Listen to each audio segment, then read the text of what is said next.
And we're live. Welcome to the program, everyone. We have a really big day, a lot going on. Oh my gosh, right? I mean, we haven't seen a showdown quite like this since, I don't know, the days of 1963 Alabama. But I'm telling you, you know what? California's in trouble because the feds have the legal jurisdiction here. We've seen it historically, and we can go back to the Constitution. We're going to get into all of that, plus AOC's wild comments. I would not take her advice if I were a Democrat right about now. The last Democrat to have taken her advice, I do believe, just got hit with an indictment. She's facing up to 17 years in federal prison for what she did. Meanwhile, Disney's got a new disaster on its hands, just as the FCC comes in for the kill, right? Some new video has emerged of one Bob Iger talking about the importance of DEI and this, that, and the other, and I don't think it's a very good thing, considering what he's up against there at the FCC. Meanwhile, Terry Moran's out. Oh, we'll tell you what he's doing. Terry. Oh, and there's this great moment. I wish I could show it to you right now, but I'll save it for the end. Of the Treasury Secretary being accused of mansplaining or something by this crazy congresswoman. I'll tell you, she's not doing women any favors. She's not doing Democrats any favors with what she had to say. Welcome to the show. We are, once again, back up on the top 100 playlist of all of YouTube's podcasts. So that's a big deal. That's thanks to all of you guys and your commitment to the show. Hopefully it's a little bit thanks to me too. So I think it's a mutual thing. We're coming up. I'm hoping sometime this summer we actually get to 1 million subs. Do your part, subscribe, share, like, all that good stuff. Wow. Okay. I'm just going to tell you, you got court in session right now. And you know what? Right about now, I'd be really worried if I were Gavin Newsom. And I'd be really worried because I'd be preparing for some kind of smackdown. Does he have a legal education? It seems like every politician has a legal education. I'm not so sure. I know his ex-wife, Kimberly, did. But Gavin Newsom doesn't strike me as the brightest bulb. He's political to a certain extent, but not necessarily the brightest. And he decided to take this one on, and it's not good. It's not good because any which way you slice it, and we don't have to show all the video. You've probably seen it elsewhere. But there's a lot of bad stuff going on right now in California. I'm pretty glad I don't live on the West Coast right about now. And he got hit with a doozy, okay, this week because he came forward. He had this emergency request. He wanted the feds out of there. We don't want you taking over our National Guard. We don't want 4,000 National Guard troops. We don't want the Marines here. We don't want any of it. And Donald Trump's like, but wait a second, because you guys aren't actually doing what you need to protect people. You compare and contrast that, for example, with Texas. What did Texas do? They just brought in 5,000 National Guard. They are mobilizing their National Guard in Texas ahead of this, no King's Day thing coming up on Saturday because they want to be prepared for any of these protests. And yeah, California's like, oh, bring it on. It's all fine. Well, there's this little thing, right, called Title 10, U.S. Code 12406, and it enables the president to, quote, call into federal service members and units of the National Guard in such numbers as the president considers necessary to execute the laws of the United States. So he just sent another 2,000 out there, plus he sent 700 Marines. So you get grand total 4,000 National Guard. You've got 700 Marines. And you know who doesn't like it? One Gavin Newsom. No, he doesn't like it at all because he said, wait a second, aren't I supposed to have a say in this? Well, theoretically, yeah, you should. But, if you're not actually enforcing the federal law and you're refusing to enforce the federal law, well, that's when the federal government's going to come in and trump you, literally. Now, is it warranted or does this sort of escalate the situation? I mean, whatever happened to states' rights? I thought that was what you do because you tell the state, this is what we're thinking of doing. You don't just send people in. You don't just send troops in. But what do I know? I've never run a state. But I don't really, when you come in and when you go into the donut shop to look for people and you're dressed in tactical gear, you're creating an issue. You're creating a problem. You want people to come, you've scared them. Even when people are supposed to be there, when they come to talk to the judge, you're arresting them right after. What is going on here?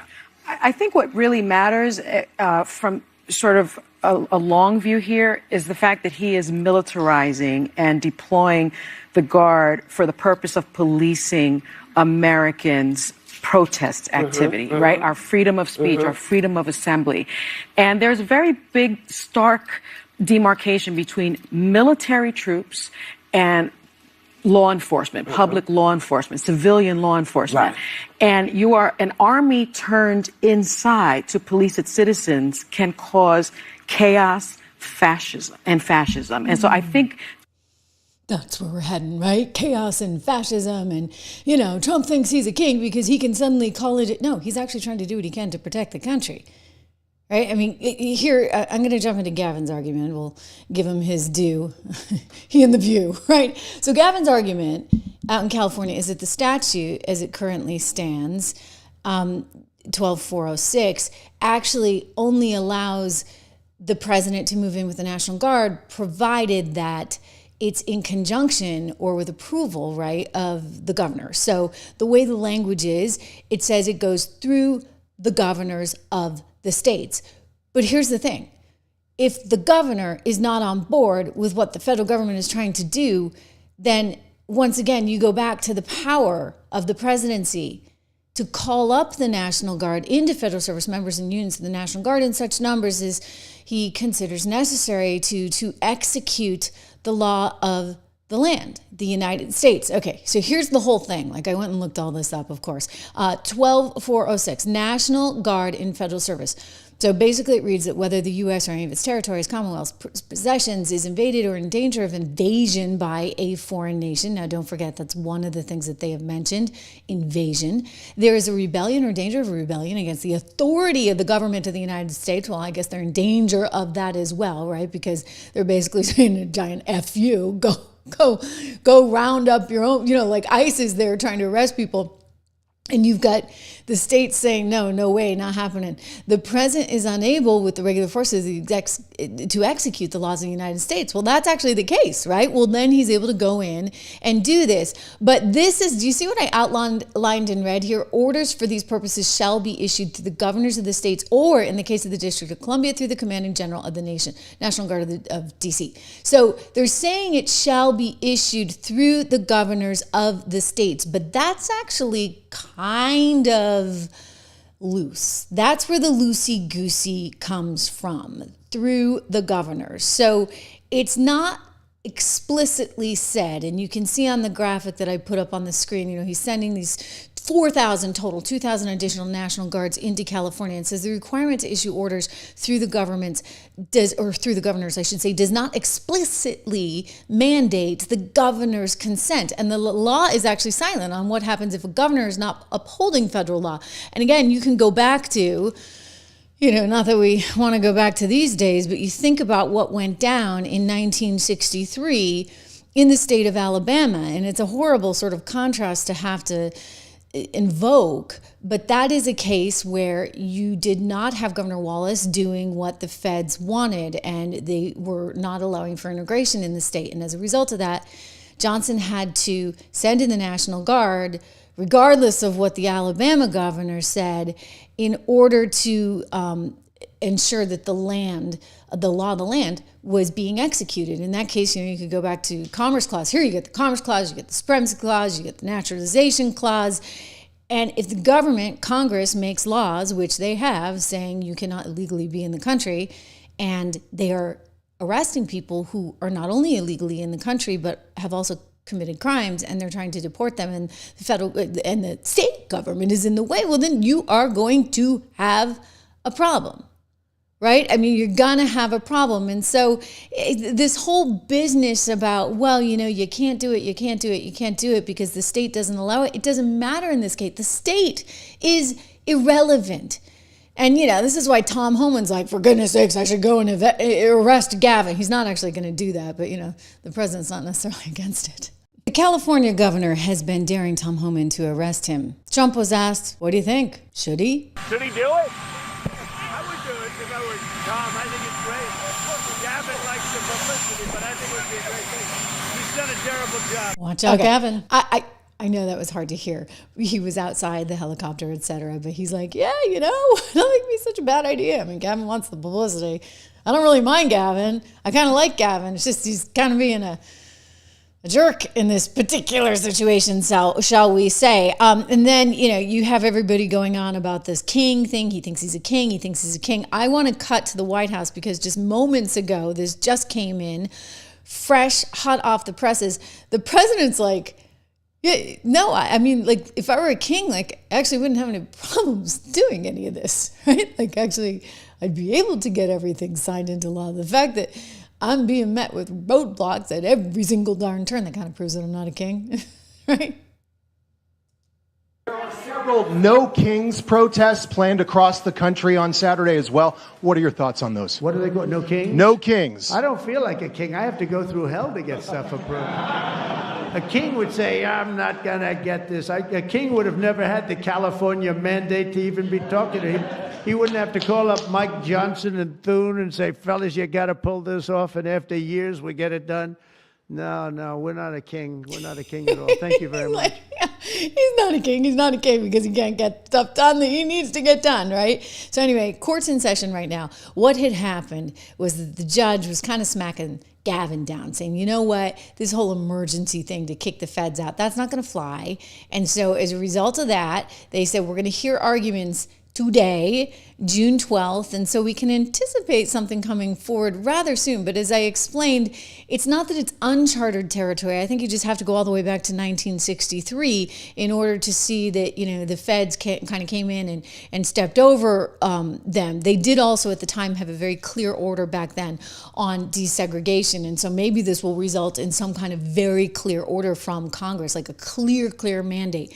If somebody is here illegally and is a criminal, then guess what? They are out. In the meantime, though, they have to rely on this section, this Title 10 Code, Section 12406, which enables the federal government to kind of jump in there as they need to in this particular case. But back to the Kings thing, because this is actually important. It's going to keep coming up as we go into Saturday. They have this whole No Kings Day, which is being paid for by lots of liberal groups, and it's under the guise of being this like completely peaceful thing. Look, if it's completely peaceful, fine. But when you read it, it doesn't actually seem like an attack on Trump. They put an ad. Walmart heiress actually put an ad in the New York Times, and it doesn't feel specifically like an attack on Trump, and I think they did that deliberately, but you know what it is, I know what it is, and they've been gearing up for this for a while. This No Kings thing is like their new talking point, and this is what we heard from Garamendi. And taking control of the National Guard, federalizing it, and saying he's going to double the number of Guards members who are here on the ground. In your mind, do you think this is just about immigration enforcement and creating law and order, or is there something else going on here? Well, clearly there's something else going here. As was just reported, the LA police and the sheriff's department have the situation under control. The federalization of the National Guard and then bringing in the Marines is something different. This is about Trump pretending that he is the king of this nation, that he has the ultimate power and authority to do anything he wants to do, regardless of law, regardless of tradition, and regardless of the tradition of the state governor in California and every other state really controlling their own National Guard. Yeah, but I would go back to what the president just said. If he really were the king, it wouldn't be that hard, right? He'd get stuff done. No, it's another talking point for them. And don't forget, look, Barack Obama sent millions of people out of the country. He actually deported more illegal migrants than any other president in history. But you know what? They don't say boo then. Suddenly now it becomes an issue. Oh, it's an issue because it's Donald Trump. You know what else is an issue? Hey, have we got this one? AOC, yeah, totally clueless woman, you know that. She really should have stayed in the barista profession. It might have done her some good. It might have given her a chance to mature and actually understand sort of Econ 101. And, if that didn't work out for her, maybe she could have gone on to become a business owner, maybe owned her own bar. And then maybe she would have understand economics a little bit better. But, she doesn't. And she also doesn't understand law. And she's out there giving some really inflammatory, bad advice to her colleagues in Congress, and you're sitting there going, wait a second, is she really that clueless? To which I would just tell you, yeah, you know what? AOC, she is. See that? Yeah, that's in part how you know. That's in part how you know. Well, that's her in the Puerto Rican Day Parade in her red dress. I guess those dance lessons that she was charging taxpayers for, allegedly, they're going to good use. She gets to be on top of the Puerto Rican Day Parade float alongside the guy she wants to see become the next mayor. Anyway, this is what she actually put out, and this is not good. She writes, "It is 100% carrying water for the opposition to participate in this collective delusion. The Democrats, for some reason, need to answer for every teen," listen up guys, this is important, "who throws a rock, rather than hold the Trump administration accountable for intentionally creating chaos and breaking the law to stoke violence. They are in charge." So, wow.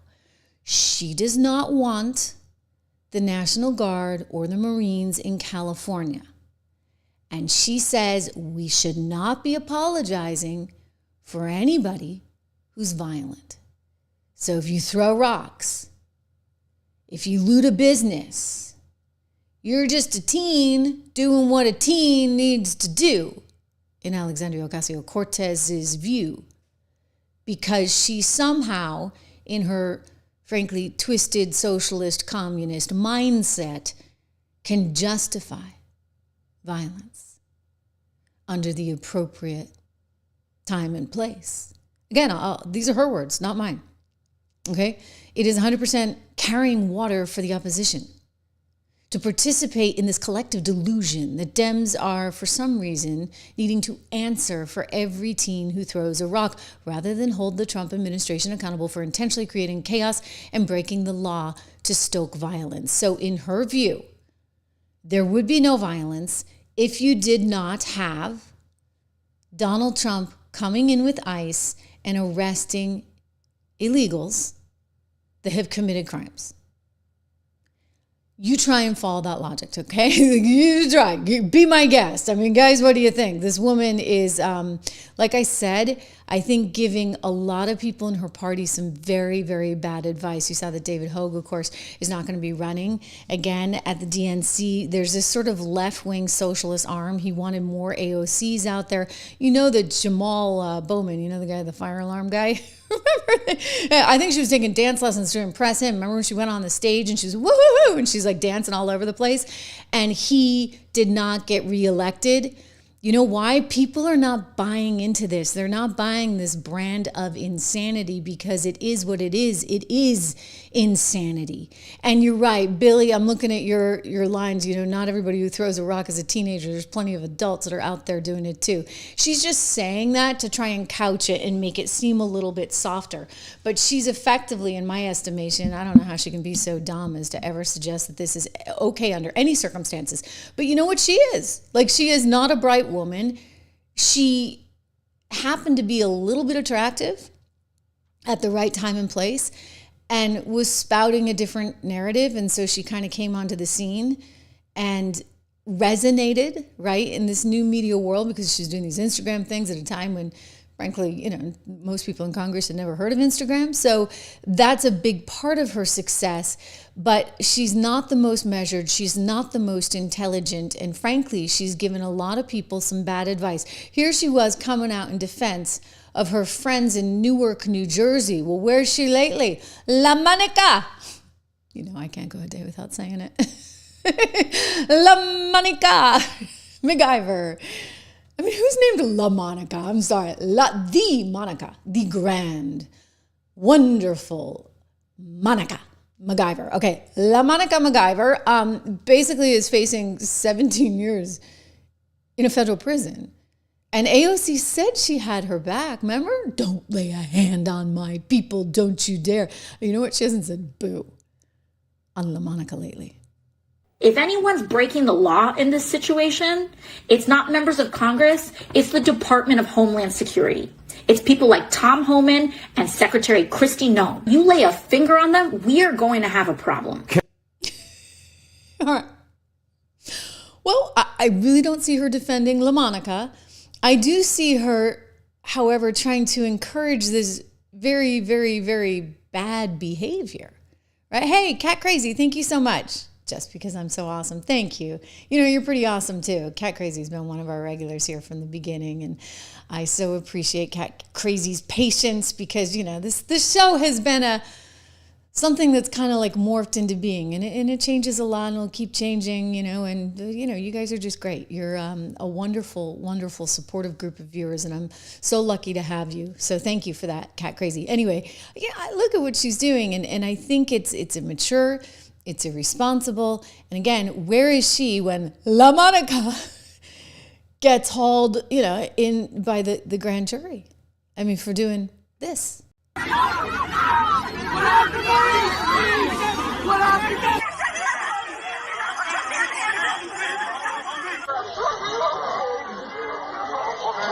Just remember, she's the lady in red. That was the mistake. Don't wear red to a protest when there's videotape, and it might come back to incriminate you after the fact. What was that move? You see, I mean, like, come on. Like, at that point, you exit yourself from the situation. For goodness sakes, lady, you are a member of Congress. All right, so there was AOC. Don't you dare touch them. Well, I haven't heard a word from her.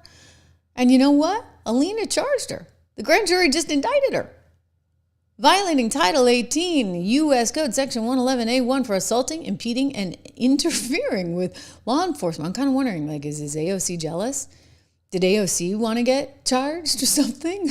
Maybe she doesn't want to elevate La Monica anymore because La Monica could actually represent a possible threat to AOC in her future. I mean, La Monica's willing to hit the slammer for this, right?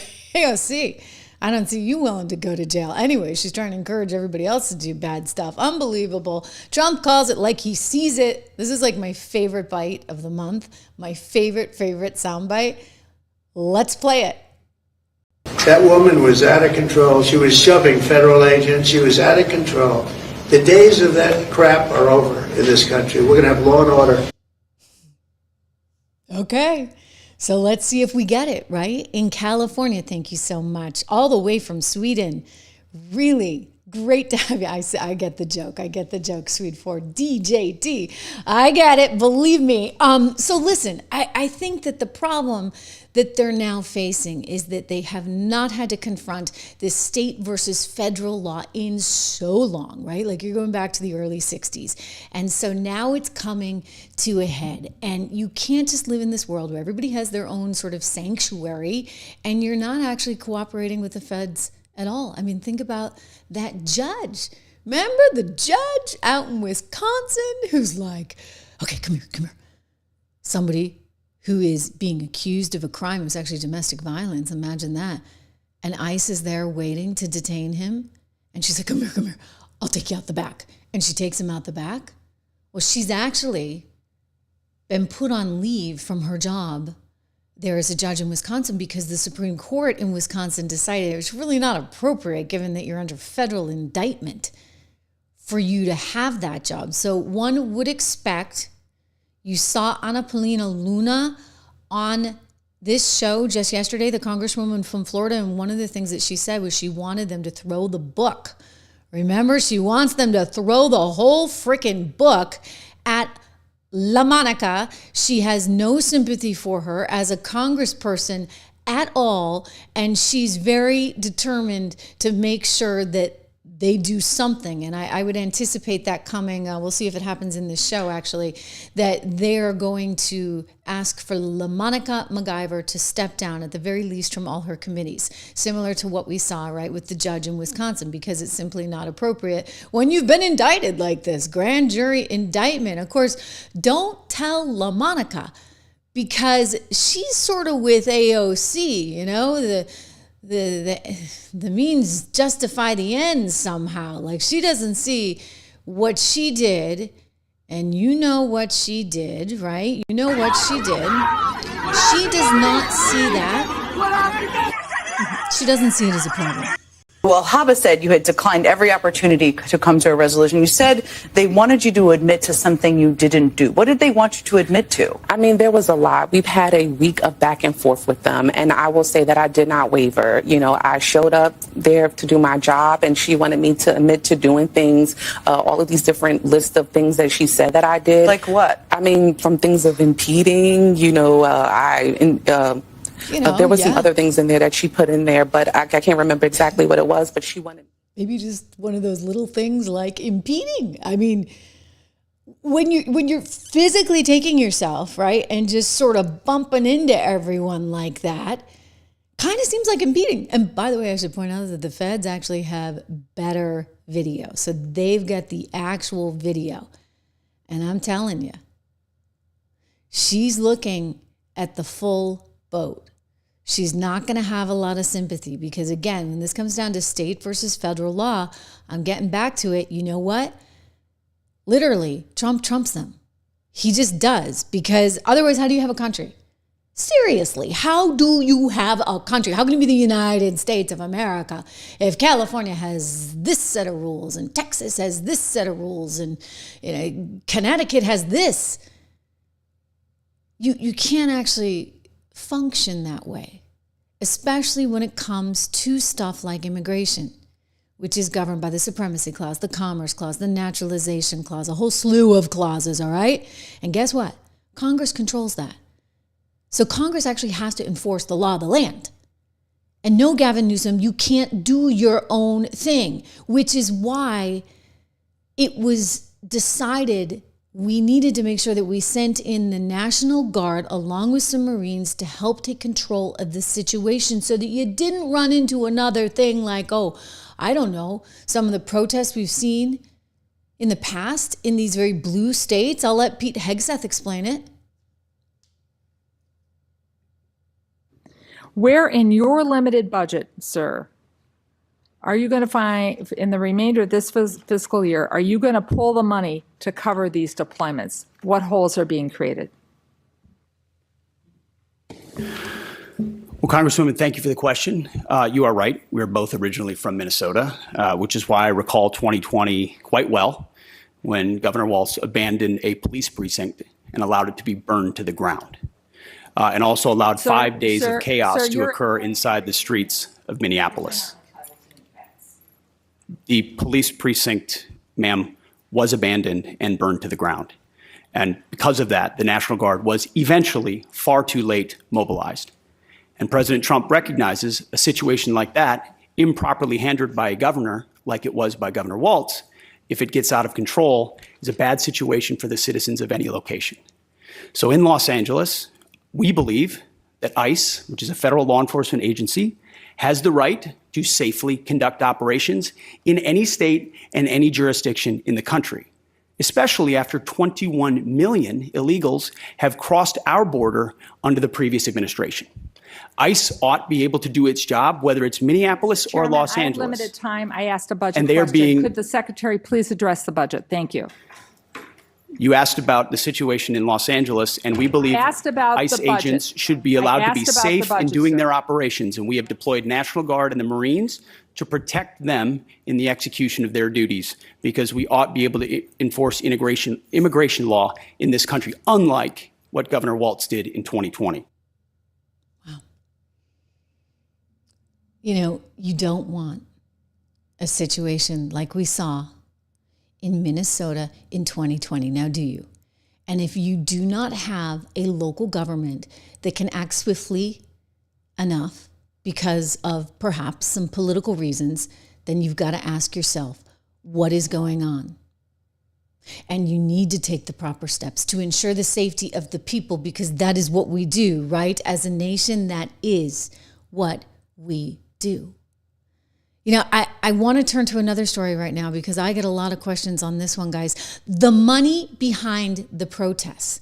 We talked a little bit with Anna Paulina Luna about this just yesterday. There's a lot of money, okay? There's a lot of money that makes all this happen. Think about this, right? The Party for Socialism and Liberation. Do you know that this is actually the Communist Party? I kid you not. Okay, here we go.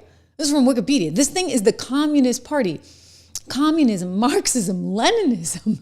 It is far left, all right? This is the party that's having a hand in organizing these protests. And there's a guy who's an American named Neville Singman who was pointed out by the New York Times back in 2023 of being basically the chief propagandist all over the world for China.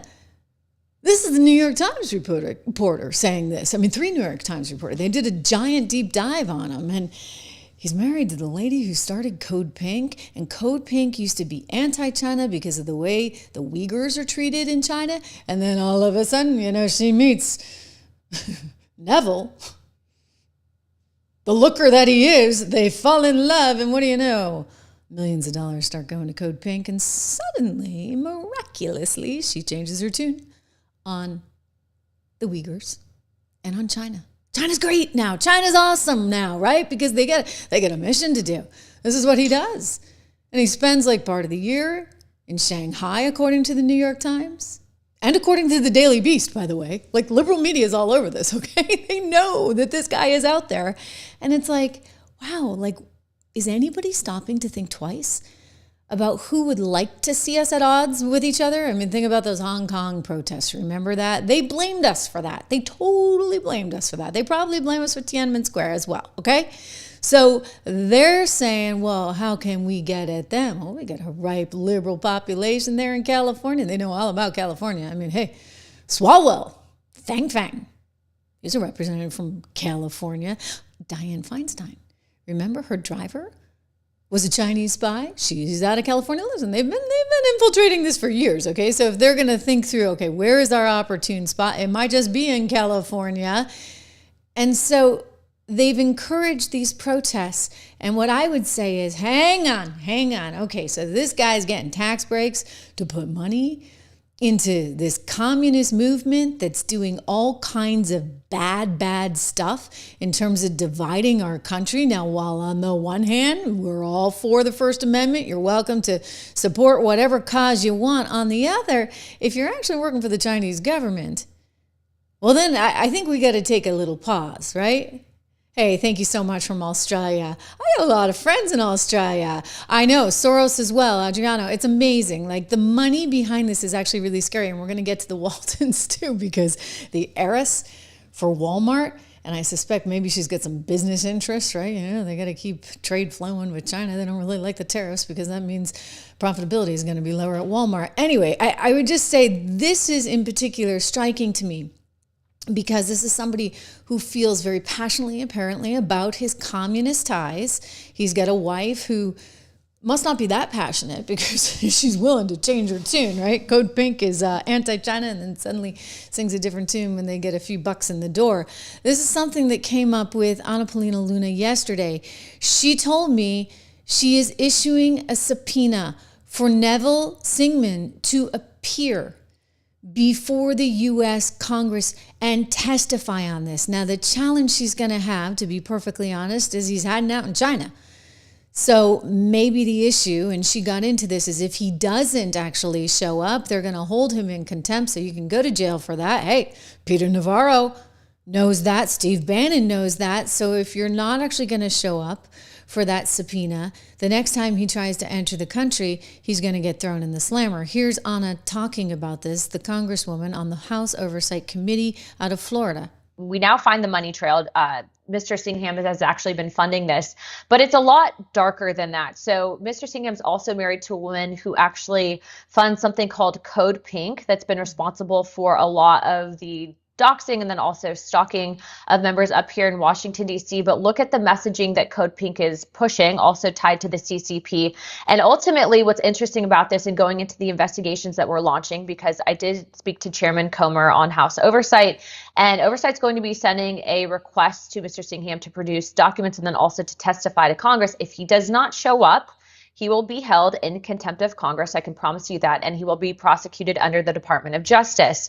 But the fact is that Mr. Singham, he also happens to live in Shanghai part of the year, and he is also not a registered foreign agent, yet receives money from China. So that would be A, making him guilty of a FARA violation, and then also two, an agent of China. And so these are all things that Congress should have done a while ago, not just with Mr. Singham, but other organizations tied to foreign influence, especially being that some of them, like Code Pink, operate here actually within the Capitol.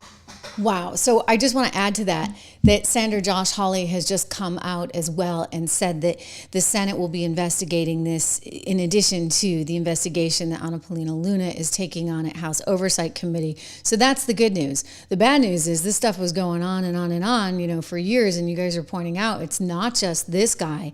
But what's of special interest to me, and, you know, Soros is kind of his own animal and we can debate his reasons for doing things. But in this particular case, it's the ties to China that really concern me. Okay, if you have the CCP actually backing this and giving him money, and that's what these allegations are. You know, he's got a business that he earns money off of sowing this discord and pushing this propaganda, according to the New York Times and to the Daily Beast. And so if that's the case, then we do have a bit of a situation, as you could say, on our hands. I just want to blow this up so we can look at it a little bit better together. This is the New York Times article. They're saying, you know, he's a charismatic American millionaire, Neville Royce Singman. He's known as a socialist benefactor of far-left causes. But what's less known is a hidden group of nonprofits that he's got, or shell companies, and that he works closely with the Chinese government media machine and is financing its propaganda worldwide. I mean, that's what really blows me away. Like, how can that be happening? You know, you've got, we told you about Code Pink, and they suddenly, you know, changed their tune because they're suddenly getting financed by her husband. And if he's the key agitator in all this and it's coming from China, then whoa, right? Like, come on, Gavin, like, work with the president. Let the president help you to police your streets, because this is actually not Trump that you need to be angry at right now, but you need to be angry at the Chinese influence that's trying to infiltrate your state of California and tear everyone apart. That's the truth of it. But, you know, they're just so political. They're looking at this as a political opportunity. Gavin Newsom thinks he's going to run in 2028 against, I don't know, he's already like taken aim at Vance. He'll take aim at anyone because we don't know who the 28 nominee is going to be. But I'm just telling you, let me be really, really clear. He's seeing it for political purposes, and the Chinese are too. So we need to be 5 steps ahead of them. We need to be smarter. I'll tell you, who's no dummy. the heiress to Walmart. I mean, this woman owns 1.9% of the company. So she's all about this no kings thing, you see, because she doesn't like the tariffs. And as long as Trump is in office, it's going to be kind of a problem for the Walmart company, right? Because they import so many goods from China. So this whole no kings thing is happening, and it's going on the 14th. Well, she decided, this is her, what is her name? Christy. Okay, so she's not actually direct family member. She is the wife or the widow of John Walton, who was the son of the Walmart founder, of course, Sam Walton. And so she's the one who went out. She has an estimated net worth of $19 billion. She owns a nearly 2% stake in the company. So she decided to get involved in all of this with this No Kings movement. And I'll tell you right now, the company's like, whoa, what did she do? Because this is not good for Walmart. They're freaking out because they know what happened to Target. You know what happened to Target. They know what happened to Bud Light. You know what happened to Bud Light. So now when you have the Walton family with a large, you know, ownership in the Walmart stock coming out saying we need this No Kings Day thing, it is going to be a problem. So she took out the full page ad in the New York Times promoting this nationwide protest. The ad, which is run by the No Kings movement, calls on Americans to mobilize on Saturday, Flag Day, and Trump's birthday in order to, quote, reject authoritarianism. And, you know, like he said, shall we go back to, you know, what he said about, well, gee, you know, if I were a king, I probably wouldn't be having this much headache now, would I, right? You know, hey. Several No Kings protests planned across the country on Saturday as well. What are your thoughts on those? What do they call, no kings? No Kings. I don't feel like a king. I have to go through hell to get stuff approved. A king would say, I'm not going to get this. A king would have never had the California mandate to even be talking to him. He wouldn't have to call up Mike Johnson and Thune and say, fellas, you got to pull this off, and after years we get it done. No, we're not a king. We're not a king at all. Thank you very much. Right? Yeah, that's why court's in session right now, because he's not a king. But they're going forward with this anyway. And so back to Walmart, you see, Christie decided that she's going to take a stand. And the question is it really for her company because she doesn't want him there? Probably, right? There's a 2% shareholder. Maybe she just doesn't like him anyway. And so this is kind of all working together. But the danger for Walmart shareholders is that you're going to see a big movement backwards. In other words, a lot of people that are very, very much MAGA, defined as MAGA and like this president, they shop at Walmart, but they don't have to shop at Walmart. They can shop elsewhere. You know what? They can shop on Amazon, for goodness sakes. I don't see Jeff Bezos doing these kinds of things. Actually, Jeff Bezos has really kind of tried to pull it in, rein it in, right? Here's the ad. And you know, it's caught a lot of attention in MAGA circles. Carrie Lake putting this out, just asking the question, do you shop at Walmart? And I can guarantee you what the answer is from people. They're like, not anymore. I used to shop at Walmart, but not anymore because I don't like what Walmart's doing. Because Walmart's heir, Christie, who is the widow of the man who founded its son, she took out this ad. So I think that there's a real shot. Already you're seeing all these things online. And we've been through this before. I mean, Disney has faced this, right?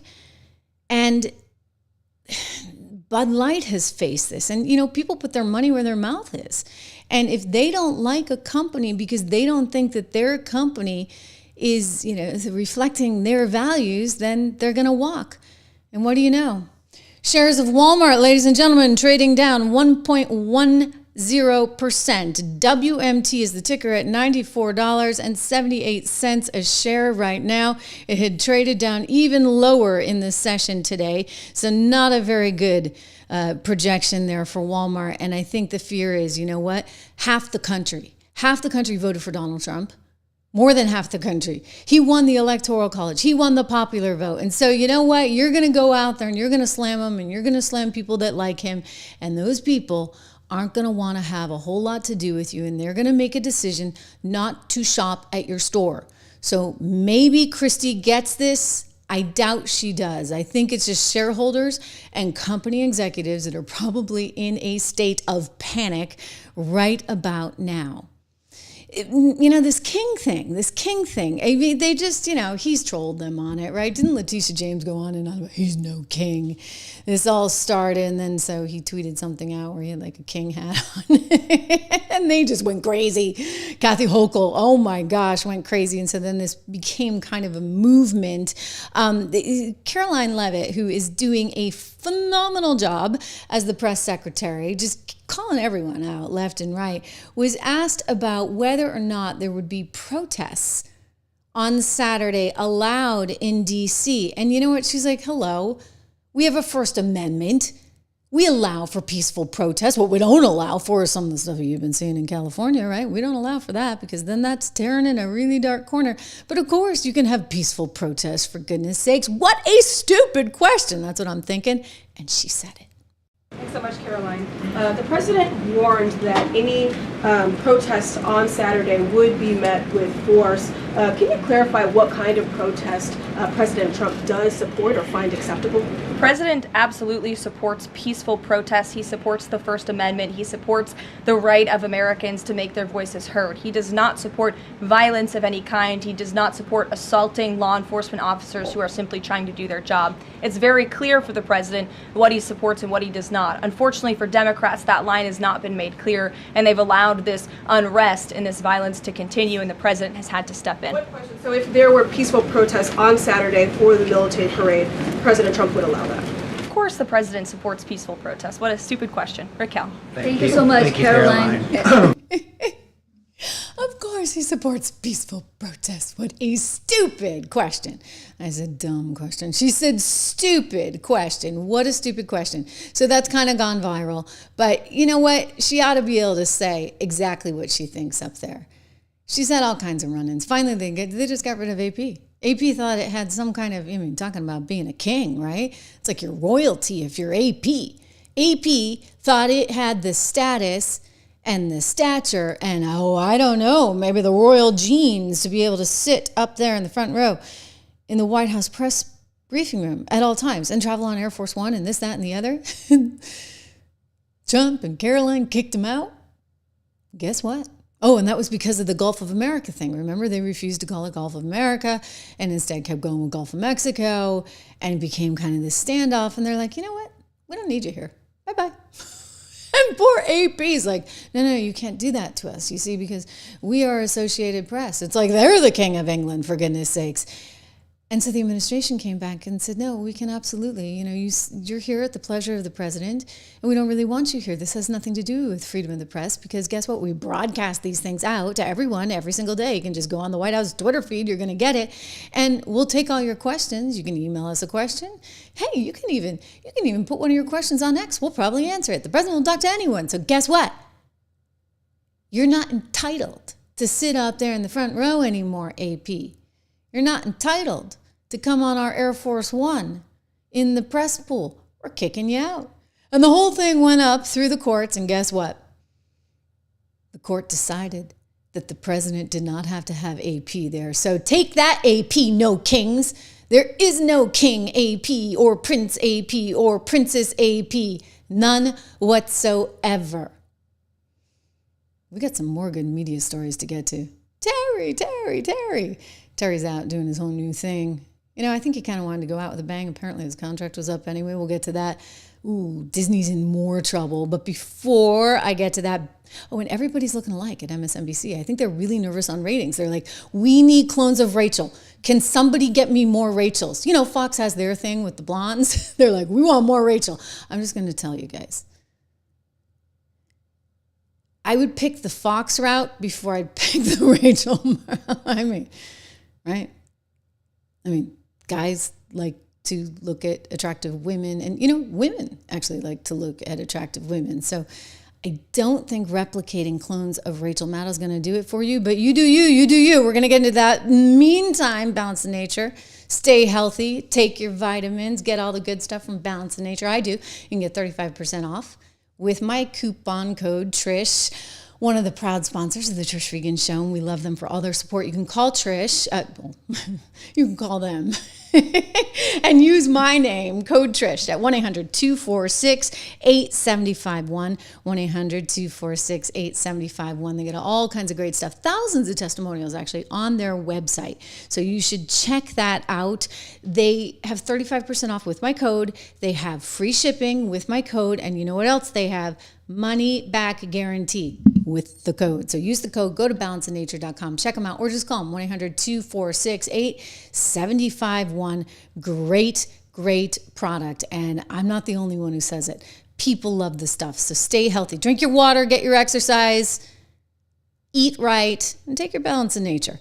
Major blow to MSNBC, ladies and gentlemen. The head of the FBI is suing MSNBC. Kash Patel. He's not messing around. Do you remember a few weeks ago? They had this guy that came on. He was like an MSNBC analyst.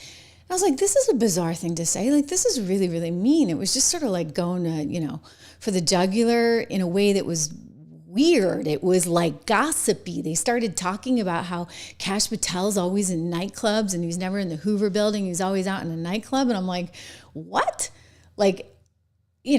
I run in these circles. I've never heard that about Kash. That was kind of just a weird thing to say. And I was like, wow, what do you have, lots of sourcing on that? Have you seen him out at nightclubs? It was just one of those random things that somebody said, and not even with a sense of humor. They said it as though it was really serious. And then they put up an article on it. And so that started getting around everywhere. I don't think we covered this. I actually didn't, because how do I know? I just know when things are wrong, right? You just have a feeling that is just not right. So we didn't do anything on it, but MSNBC is in a little bit of trouble right now because the head of the FBI is now suing the network for libel.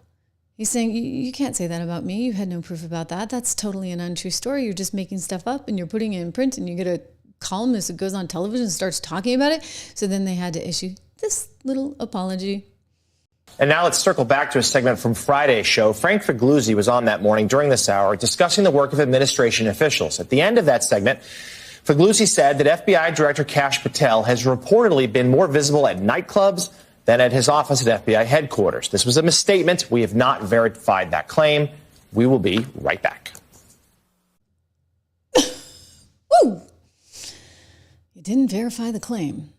He said it. Apparently he didn't verify it. This will be an interesting discovery, right? In this process, now MSNBC is like, oh my God, like our ratings are bad enough and now we got to deal with this. They're going to have to defend himself from one Cash Patel, who is going after Frank. I think he's suing Frank as well. He's suing the network. Frank better hope he's got some kind of protection clause in the network, because that was an outlandish claim that was made about the nightclub, they're saying. So he's suing Frank for fabricating a specific lie about him, according to court documents, namely that reportedly Patel has been visible at nightclubs far more than he has been in the 7th floor of the Hoover building. And what they're saying is, look, he knew it was a lie when he said it, and yet since becoming director of the FBI, Director Patel, he went on to say, has not spent a single night. Okay, so they're saying he has not spent a single night in a nightclub. So he has not been in a nightclub, ladies and gentlemen. And yet this reporter decided to go forward with that story anyway. And so now MSNBC is looking at yet another lawsuit. By the way, they're facing an investigation by the FCC because of their DEI stuff. Now they're getting sued by the head of the FBI for libel, defamation. Are they still being sued? Are they still in something with Donald Trump? I mean, I know CBS is. I know that ABC decided to settle. This is like a nightmare for MSNBC. Really, really is. And it comes at a time when, they really can't afford it, because they're trying to figure out their way forward in this very challenging and different kind of media landscape, a media landscape in which they are clearly suffering. Clearly suffering. I mean, you look at the ratings there, and it's just abysmal. Here's poor Jen Psaki. I mean, her numbers are like cut in half from what Rachel was doing, and Rachel was not doing that well, right? So that tells you quite a bit. She's been on this new show. She takes over for Tuesday through Friday. So Rachel comes in for a guest appearance, to which she's apparently being paid $25 million a year, a pay cut of $5 million. She's like, good work if you can get it, right? Wow. So she's not getting any kind of ratings to justify that. So I would not be surprised if they're looking long and hard at the Rachel Maddow deal and saying, really, can we keep this up, especially once they go public? Don't forget, they're spinning off in the Spinco thing to become Versant, some fancy French name. They think that'll give them some air of dignity, I guess, when they go public. And there's a tax incentive for Comcast to do this. But once they go public, you know what? They really have to stand on their own, because you're not going to have mommy and daddy, Comcast, the parent company, standing there to prop you up when you're doing as bad as you're doing. And the ratings suck as badly as they suck, right? So she is down significantly. The numbers are, okay, Psaki raked in just 971 million viewers over the course of the month, down from Maddow's 1.89 million that she earned throughout 2025. It was a 47% drop. So that is a big, big deal. Lots of love from Australia today. Thank you so much, Adriano. It's really remarkable, right, to see how quickly they have disintegrated there at one MSNBC. And it's in part because they just don't have any good talent, right? I mean, this is the trade out. So they had a woman who looks like Chris Hayes, but technically she came first. Chris was her protege. She picks guys that look just like her. Guys or girls, I guess. I mean, sometimes you can't really even tell.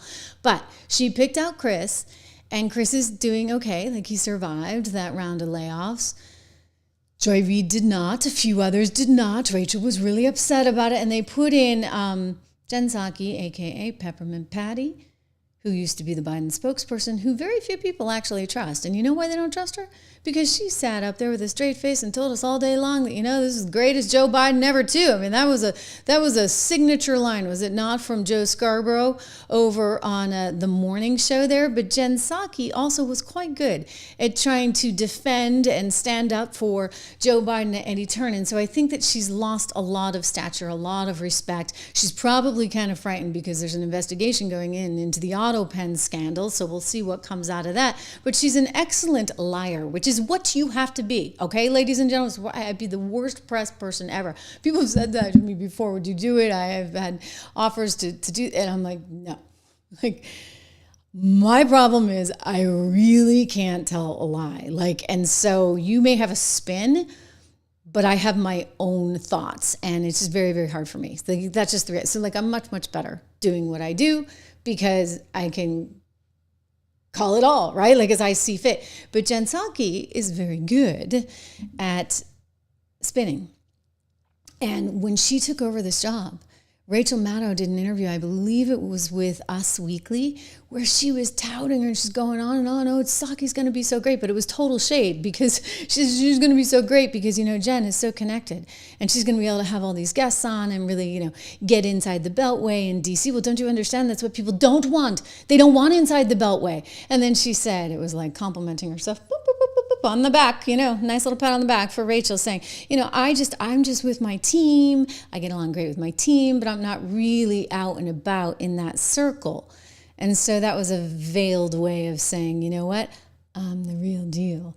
I'm the authentic one. She's the cheap whatever who's gonna sell whatever. Okay, that was what that was. And let's face it, she doesn't have the glasses or the haircut. So she's struggling, and it makes me wonder, it kind of makes me wonder what their next move is, because they could swap her out, you know, maybe for somebody even cheaper, maybe for somebody that Rachel might like, maybe for somebody who even looks, dare I say, who just looks a little bit like one Rachel Maddow, because, you know, it was going so well with Rachel and then seemed to be going okay enough, right, with the other Rachel, Chris Hayes. So why not bring in a third Rachel? And guess what, guys? I found one. Well, actually, they found one. They found one themselves. And this particular person, who I had not seen in the past, is actually on MSNBC already. So I'm thinking, you know what? You got your new replacement, and hopefully it doesn't cost you $25 million. Los Angeles is a so-called majority-minority city and a majority-minority state. There are more people of color that live in Los Angeles than white people at this point, and many of those people are undocumented. By some counts, 10% of the population of LA County, one of the largest counties, the largest county by population in the United States, is undocumented, maybe as many as 1 million people. Those people are our neighbors, our coworkers, our classmates, our friends, our parishioners, fellow parishioners in churches. They are part of the fabric of the city of Los Angeles. And there you go. Okay, mission accomplished. You can get another Rachel Maddow to take over. The Tuesday through Friday, you're all set. You know, she was on Monday, and it was pretty wild. She was going on. She's excellent at these conspiracy theories. I got to tell you, like, I've never seen anybody quite as good as her at floating these conspiracy theories. I remember it so well during the Russia thing, and I'm like, you got to be kidding me. Like, how does nobody call this out? Well, she's on Monday, and she's like trying to say that these immigration riots and protests are all about taking Trump down and that he's scared and that this is the end of it. And I would just say that's really wrong. Again, if you look at the new poll data that just came out, I mean, even CNN is kind of shocked by this one, guys, because the new poll data shows overwhelmingly that, you know what? People do not want people that are here in this country illegally, especially if they have been convicted of a crime. This should not be like crazy to understand, right? So a new poll came out, and there's basically this 40-point swing showing that legal immigrants, people who have just come to this country, have actually swung by 40 points to the right, and they are very much in favor of Trump's immigration policy. So that doesn't fly for Rachel to be there saying all that Rachel is saying. And I would just get back to, they're going to have to fix this situation at some point, because you can't go off and spin off MSNBC and have such dismal ratings. You can't just be such a headache where you're getting sued at every turn and investigated at every turn. It's not going to fly. I mean, you know what? You know who knows this? You know who knows this? Disney. That's why they fired that Terry Moran. They decided they just didn't need the guy anymore because he was too much headache. They're trying to get a Hulu deal done. They just bought the rest of Hulu. They're all excited about that. They're trying to make this move into streaming. Good luck. Really. We wish you well. I mean, the more streamers, the better, right? And you do need to get away and diversify away from, your mainstream media content, including ABC. But this guy, Terry Moran, he's going on to bigger and better things, he says, after this ordeal. Hey, they're giving you the big break of a lifetime. You know, you're doing the interview. I picked you because, frankly, I never heard of you, but that's okay. But I picked you, Terry. Hey, but you're not being very nice. He had MS-13 tattooed. We'll agree to disagree. I want to move on to something else. Terry, why'd you have to do what you did, Terry? Hello, everyone. I'm Terry Moran, and for almost 28 years, I was a reporter and anchor for ABC News. And as you may have heard, I'm not there anymore. I'm here with you on Substack, this amazing space, and I can't wait to get at it, to get at the important work that we all have to do in this time of such trouble for our country. I'm going to be reporting and interviewing and just sharing with you and hoping to hear from you as well. So it'll be a few days, maybe a little bit longer. Got to get some stuff sorted out, but can't wait to see you. Thanks. You know what? Here's the good news. He can do that, just like I can do this. Okay, so more power to him. I think it's better because he clearly had a point of view. Like, he hated Stephen Miller. He hates Trump. He hates MAGA. He hates the whole thing. So you know what? Don't sit there and pretend you're fine with it all. Don't pretend you are an unbiased journalist. I'm so sick of this journalism with a capital J. You know what? You guys all have your opinion. Everybody has an opinion. How can you not have an opinion? You should have an opinion. If you're so dumb to not have an opinion, then you don't belong reporting on any of this in the first place. But you know what? If you have an opinion, you still owe it to the country to show both sides. You know, some people say to me, Trish, God, do we have to watch again The View or MSNBC or CNN? Do you really have to show us these clips? And I come back and I say, you know what? We have to see them because we have to dissect them together because we have to understand where the other side is coming from. You know what? It makes your argument more powerful when you understand what they're about. But this guy, he was certainly about something. We saw it in that interview, did we not, with Donald Trump? We saw it all come out. It all hung out until he decided to go on Twitter, and then it really, really hung out. But it was all sort of there. It's just that he was pretending, I am a journalist with a capital J. Watch. Do you think the reputation of the United States has gone down under your presidency? No, I think it's gone way up, and I think we're a respected country again. We were laughed at all over the world. We had a president that couldn't walk up a flight of stairs, couldn't walk down a flight of stairs, couldn't walk across a stage without falling. We had a president that was grossly incompetent. You knew it, I knew it, and everybody knew it, but you guys didn't want to write it because you're fake news. All right. Thank you. And by the way, ABC is one of the worst, I have to be honest with you. Thank you.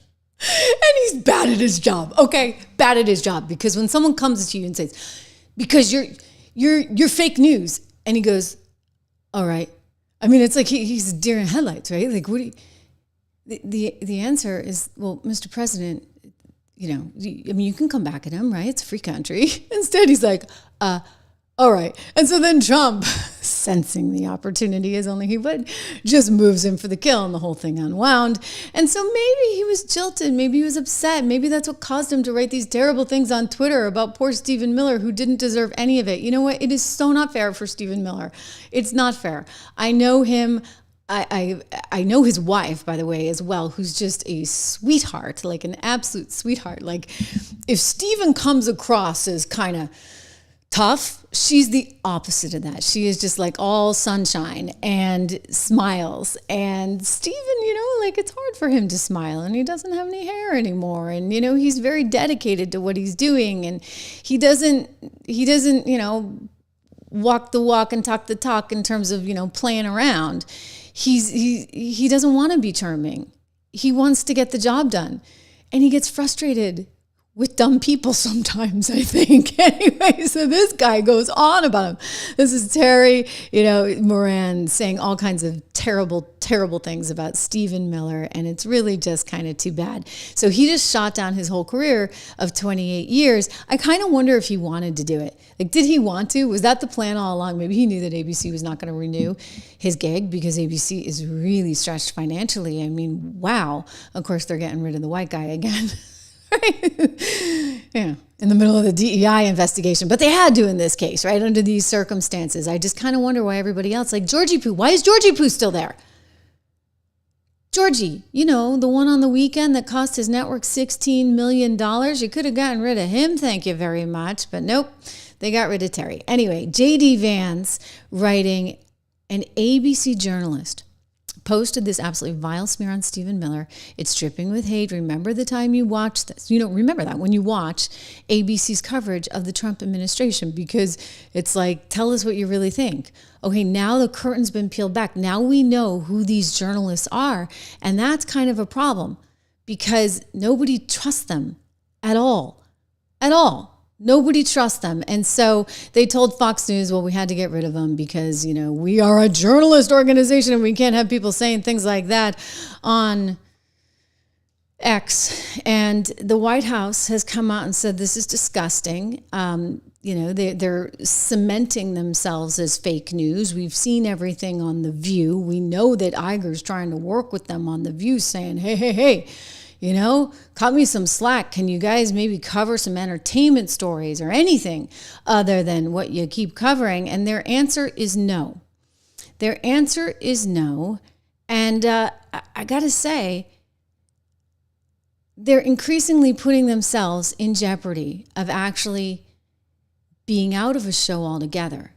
Because as Disney tries to morph into something different, maybe they take The View and they put it on Hulu. Because who needs it on network television? I mean, frankly, who needs network television? We all know that. Did you cut the cord yet? I did. Okay, this is giving you a little too much insight into how many cable boxes I have. I saved like $600 or $700 a month. Okay, after I cut the cord, I'm like, this is amazing. Why didn't we do this years ago? Well, you know, things are changing. And nobody watches cable television anymore. My parents are visiting right now and they're all confused, right? Because there is no cable television. And they're very confused because of the commercials that they get during the YouTube stream. And it's like, you know, elephants or something in this like nice white noise. And they're like, but where are the commercials? And I'm like, yeah, this is, you know, welcome to, and that's a special streaming product, but it's a whole new ball game. And so Iger, who sometimes I question really whether or not he should be the CEO of this company, is trying to figure out how he fits in this brave new world and what it means for all of his What's properties. interesting for me is that people's faith in the country is waning. Yes. That's the thing that's pissing me off, because in fact, there's a reason Joe Biden ran the way he did. There's a reason he's running for democracy now, because that's really what's at stake. You worried that you can't pay your bill? Wait till the other guy becomes president, and you won't have to worry about it because you'll be in some camp somewhere, because that's his promise. His promise to us is he's going to force people to do his bidding. That's what he said. I'm going to be good on day one, and I'm going to turn into this other person. So here's the deal. This is all up to you. This is all up to you. We're going to sit up here till we're green in the face. But this really comes down to the people. So whatever you do, don't vote for Donald Trump. And the American public said, yeah, you know what? I'm going to vote for Donald Trump. And so now he's the president. And so now they're trying to fit this narrative, right, that they had advanced before things. And the fact that he's trying to actually have some law and order and make sure that things don't spiral out of control in the state of California. Oh, now he's the bad guy. He's the bad guy for doing that. Come on.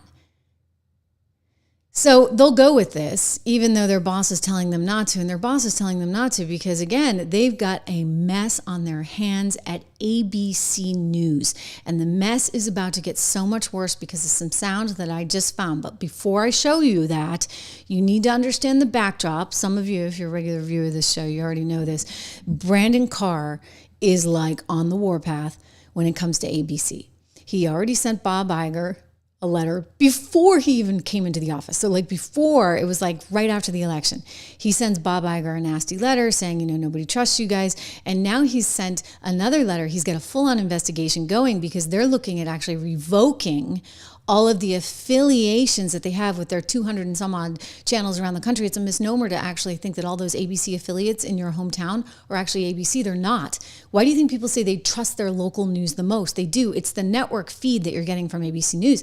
ABC, the network, only owns about 7 O&Os. That's what they call them, owned and operated stations. They own one in New York. They own one in San Francisco. And so there's only 7 of them. Everything else is independently owned. And it's like being a franchise owner, right? It's like owning a McDonald's, and you have to pay all this money to ABC to get their programming. And then you have to run it. You don't have the option. That was always a big deal. So they put these contracts into place. So everybody has to take The View. Not everybody has to take Tamron Hall, who's on after. But everybody has to take The View. And everybody has to take World News Tonight with David Muir. And everybody has to take the primetime programming. And And you're like, at some point, like, why am I paying for this garbage when I know I could put a talk show on for a fraction of the cost myself on my ABC affiliate and it'd be a whole lot better? And so Brendan Carr's like, it's not fair to the affiliates. We're going to revoke this. We're the FCC. There's a certain amount of standard that you have to follow. And whether it's, spin and fake news all the time, or whether it is being in direct violation of the Constitution because of your DEI insanity, we're going to get you. Here he is on Fox. Your probe into Disney's DEI policies. Their senior counsel writes, this is all about bullying and intimidation. Mr. Carr's most powerful tool is his vote on the commission to approve mergers and acquisitions. Is this about Disney's hiring practices, or is it about something else? Yeah, this is about the hiring practices and their employment practices. Look, broadcasters, and Disney owns one, ABC, they have an obligation under federal law. We have EEO rules at the FCC, which means you can't make hiring decisions based on protected characteristics, including gender and race. And the evidence we have so far indicates potentially that Disney and ABC were making employment decisions based on race and gender, including having effectively race-defined affinity groups within the company. We have evidence that they put quotas in place based on specific demographics. If the evidence does, in fact, play out and shows that they were engaged in race and gender-based discrimination, that's a very serious issue at the FCC that could fundamentally go to their character qualifications to even hold a license. But we're going to follow the facts wherever they go. Look, President Trump's been clear. We are turning the page on DEI. The first week I was chairman of the FCC, I said we are ending our own promotion of DEI at the FCC. People will be shocked if they learned the millions of dollars that the FCC alone was spending to promote DEI. We had it listed as our second highest strategic priority. I mean, think about everything the FCC can and should be doing. National security issues, bridging the digital divide, space economy. And we had promoting DEI as our number 2 strategic priority. Now we're going to focus on our core mission. Yeah, our core mission. Did you hear that? Bob Iger. Okay, so Bob Iger's kind of facing some tough times because Brandon is suing him. Well, one of the things that Brandon is looking at, I want to point this out before I go to what Bob Iger was saying, is whether or not they had any of these special affinity spaces and whether they had any discriminatory practices going on. And it doesn't matter that they ended them when Donald Trump became the president. If they were going on beforehand, then the FCC's going all in, all right? So here is the challenge. This is a soundbite posted on X. Bob Iger's nemesis. Yeah, he really hates Elon. Remember when he tried to pull all the money away from X? And Elon's like, go F yourself, Bob. Great moment on television. The poor reporter, Andrew Ross Sorkin from the New York Times and CNBC was like, ah. And then Elon doubled down. He's like, yeah, you heard me. Go F, if you think you're going to intimidate me with money, good luck. Anyway, here's Bob Iger. This is from a couple years ago, talking about the importance of all this diversity. So I think that this could come back to haunt him. Well, I mean, Bob has talked about this eloquently since he's become CEO. I'll say a couple of things about it. We've tended to shy away from politics. And in doing so, I think we've shied away from talking about issues that aren't political at all, like the issues that we're talking about today. because we believe in doing so. Maybe it looks like we're taking a stand. Well, in that reality, we should be taking a stand. I take responsibility for this. I was CEO for 15 years. And so I manage the company. I'm just going to add for some context here, and I know it's a little bit hard to hear because he's on some kind of Zoom call. He was the CEO for a while. He stepped down and let Bob Chapek come in, and it was just complete bedlam because you see the woke stuff had already started. Bob had already put it in place, the first Bob. And so then they put Chapek in, and Bob was apparently hanging out in the hallways, inviting people to his office for meetings and still sort of kind of running things behind the scenes and allegedly, per multiple reports, undermining poor Bob Chapek, who just didn't know what hit him. And so it was game over before it started. But this is, I guess, when he was not CEO. And so some of this DEI stuff was going on. Let's listen. These public facing processes and how we were portraying ourselves. And I think that we have to be less cautious, as Bob, I think, was just alluding to, about such things and not be concerned, just commenting about what happened in Washington last week. That's not political on our part at all. We know that what we saw was fundamentally wrong and that it was rooted in hatred and disrespect and contempt and intolerance. And we should feel free as a company to comment about that without retribution. And another thing I want to say that I've learned these last 9 to 12 months is, I'm very proud of a lot of the work we've done in terms of diversity and inclusion on screen. When we did Coco, for instance, at Pixar, a great example of that, or Tiana, or of course, Black Panther is one of the great examples of that. I allowed those things to make me feel a bit complacent in a sense. It's not that I wanted to be that way, but I thought, wow, we did Black Panther. How great are we? And it caused me to not focus as much as I should have on the culture of the company and the environment and in the voices that were telling those stories as opposed to just how they were being portrayed on the screen. So again, what do you think?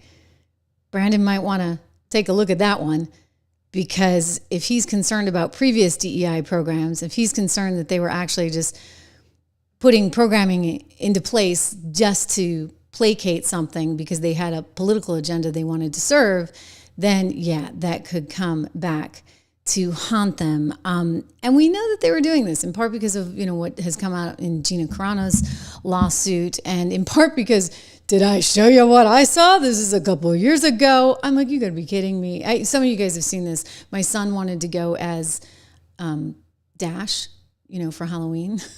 So I went online to Disney and I looked for a boy's costume. Do you see what's on the screen right there?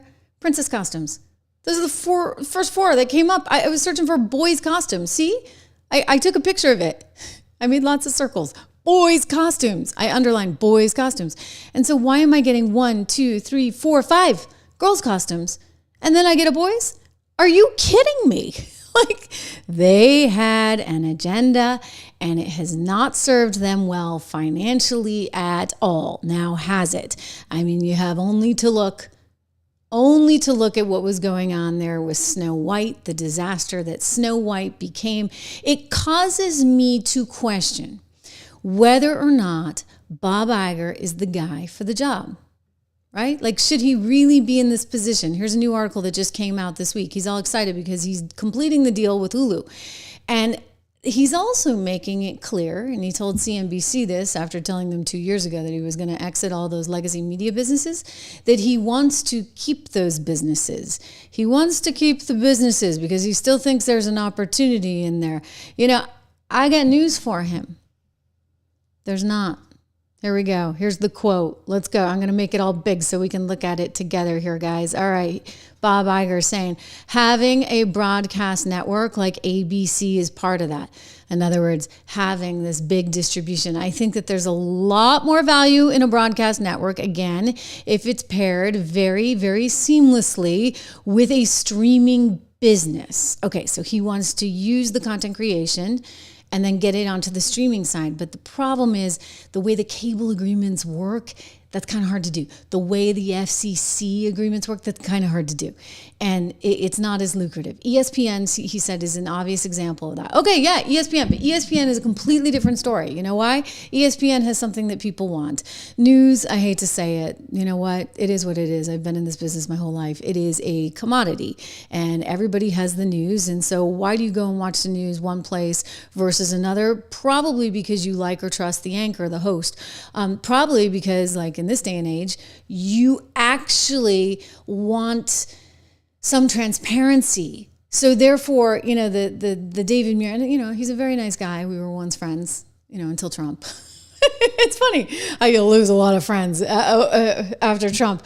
But David is a good example of sort of a very tightly wound, here's my script, let me read my lines, let me make sure my hair is absolutely perfect, and that, you know, we have all the graphics and we have all the whiz-bang, but that kind of product, I think, is no longer relevant in today's society because there's just too much competition incoming, you know, from the likes of me and other podcasters. So, you know, they're thinking that maybe this will work on Hulu.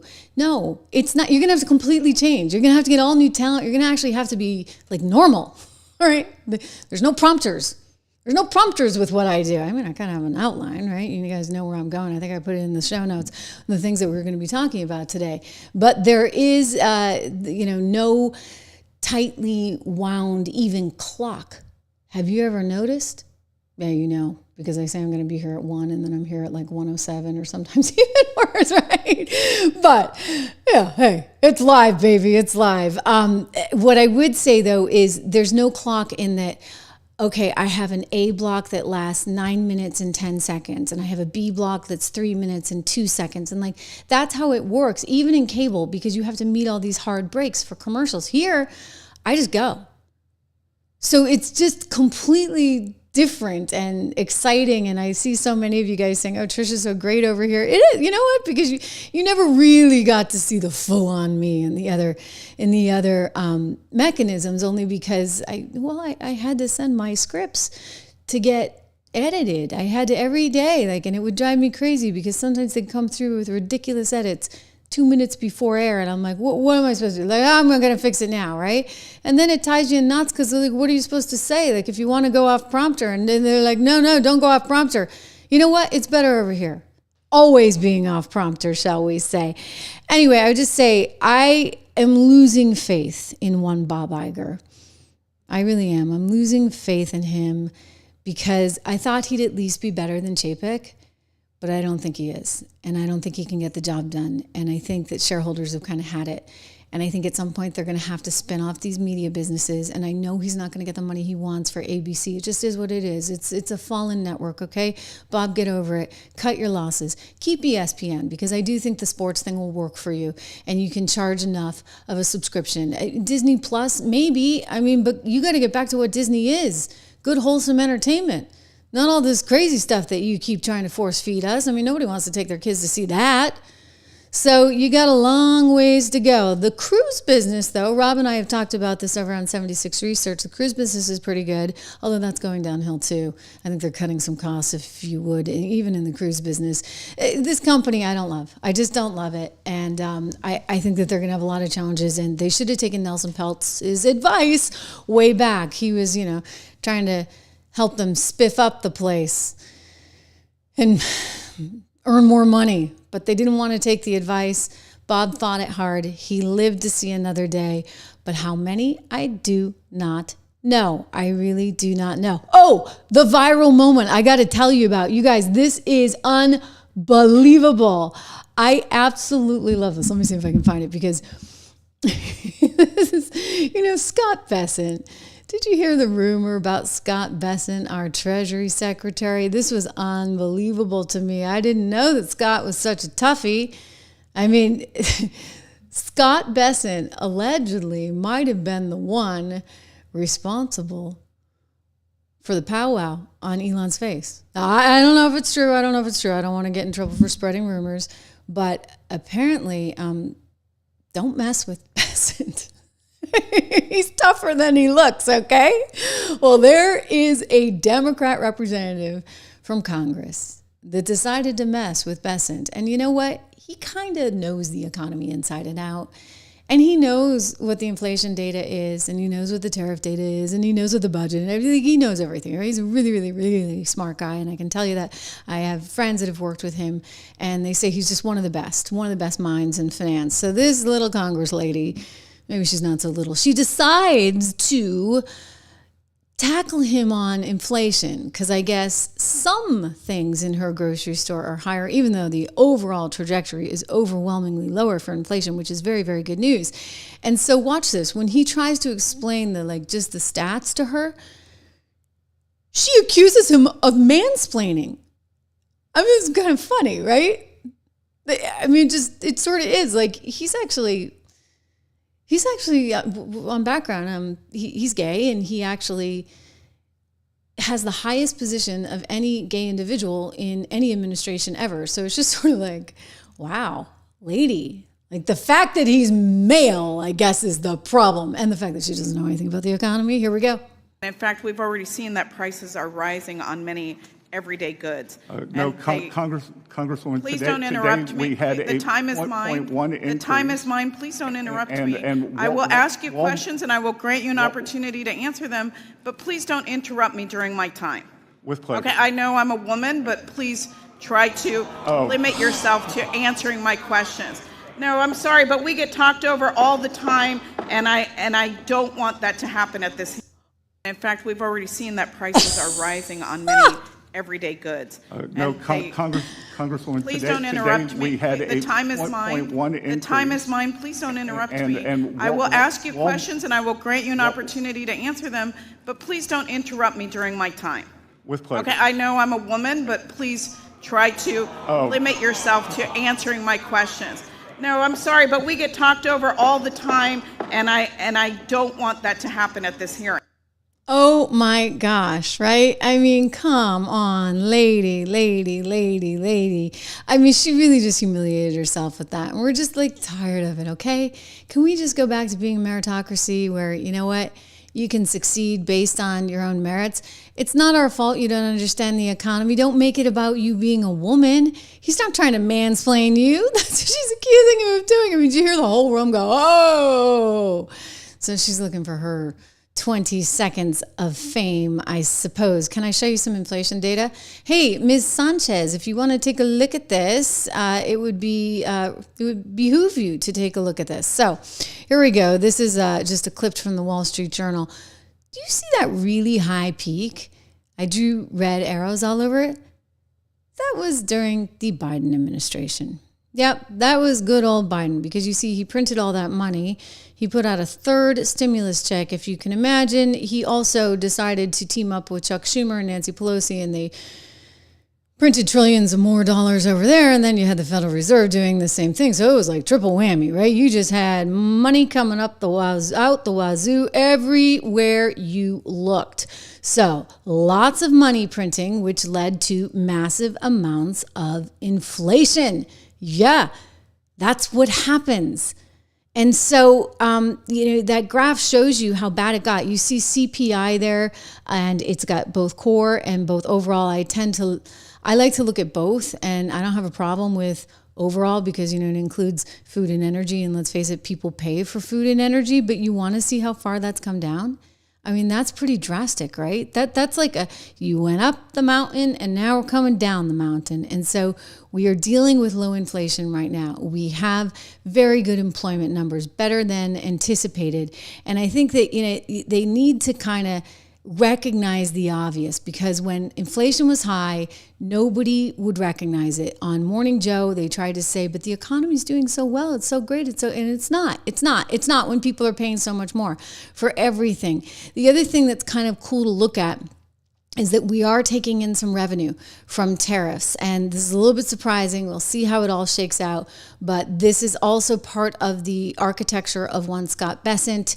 And we've got $22 billion that we brought in revenue from tariffs in May. So again, lots of good economic signals there as we look at the market. As we look at the market today, I told you that Walmart's tanking, right? Up a little bit from where it was earlier. When you see Walmart down though 1%, 1% and the overall market trading higher, it's almost like more of a kick in the pants, if you would, because it suggests that, and the overall market the broader indices are higher right now. It suggests that, investors are concerned. They're concerned about this potential boycott for real. I'm looking at shares of Disney. They are also down more than 1%. So that's not a good sign for Disney as well. So some of these companies that just, I think, have sort of fundamental flaws in them because of their political biases are going to continue paying the price. So it's one of the things that we watch out for over at 76 Research. Of course, 76 Research being my research company I started with my friend. I got to get you the updated portfolio list. I promise I will have it by tomorrow. But these are some of our portfolio. There's one stock in our portfolio. Let me see, because Rob texted me this morning. It is killing it. And it is in the American Resilience portfolio. I think it's upwards of 38% just in the last couple of months. Anyway, so lots of good names in there, lots of good picks. You guys should take a look at it. Go to 76research.com. I'm going to put it on the screen because I want you to go there. Use code word $, and that will get you the report for the first 2 months for just $1. You can cancel anytime. So no harm, no foul, but 76research.com, use code word $. Now, if you're interested in actually investing in some of the portfolios, which I highly encourage you to do, it's a little bit more money, but you'll get all of our picks and all of our names. And so take a look at the portfolios that you see there at 76research.com. You can also go to 76portfolios.com for all of that information. I have more good news. Okay, we're back in the top 100. We're not as high as we were last month. We were number 36. I think that we jumped down to number 62 or something. It's okay though. You know what? It's okay because, we're in the news business and the news kind of comes and goes and that's all fine. But we're thrilled to be there. More importantly, we have more and more people coming to the channel. So I would love to get to 1 million subs some point this summer. That would be like Christmas to me. You know what? We actually hit 500,000 subs on Christmas. Can you believe that? It was sort of weird. It was kind of a very special thing. It was like, Trish, here's your Christmas present. And I thank you all for my wonderful Christmas present. Australia weighing in again. Adriano, he's got the scoop. He says it was Scott who gave Elon the black eye. Pretty funny, huh? He may have a pink office or a pink house. Beautiful. Down south. I think it was South Carolina, maybe Georgia. Forgive me. He's got an office. They had a picture of it in the Wall Street Journal. It's all pink. I'm like, I love it. I love that house. I like pink. Anyway, yeah, he's a tough guy. Do not mess with our Treasury Secretary, ladies and gentlemen. Total badass Scott Bessent. Way to go, buddy. Way to go here on the show. Thank you so much for all you do. Please keep spreading the word. I'm going to be back here live again tomorrow.